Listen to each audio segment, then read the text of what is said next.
begins it with eating and drinking.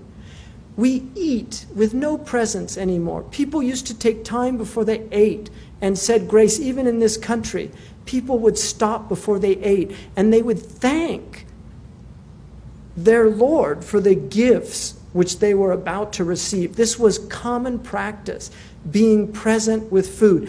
People used to be present when they cooked food. They cooked food with love.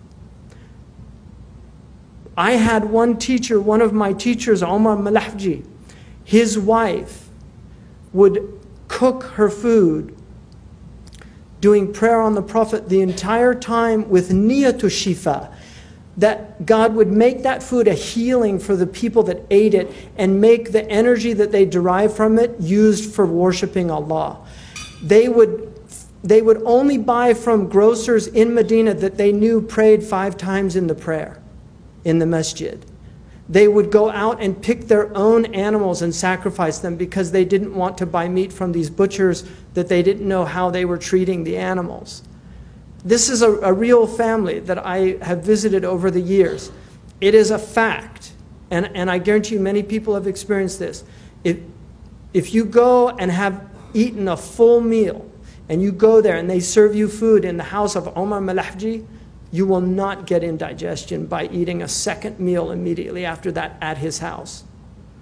And many people have testified to this because they will force you to eat.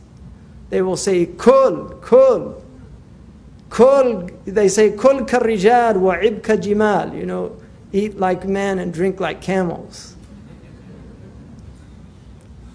That food was made with presence.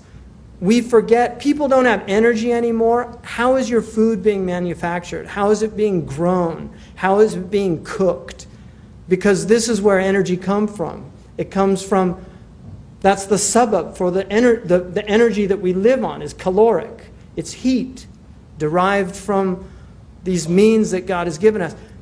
So he talks about being present when you eat, chewing your food, being grateful, not putting another morsel in until you finish chewing the morsel that's in your mouth, because he says this is from gluttony.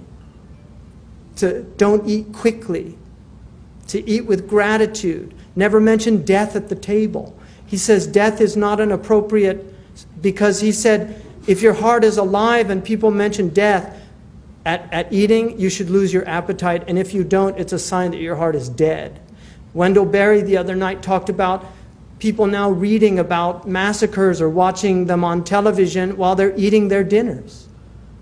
And it has no effect on them. This is from deadened hearts. We're no longer feeling.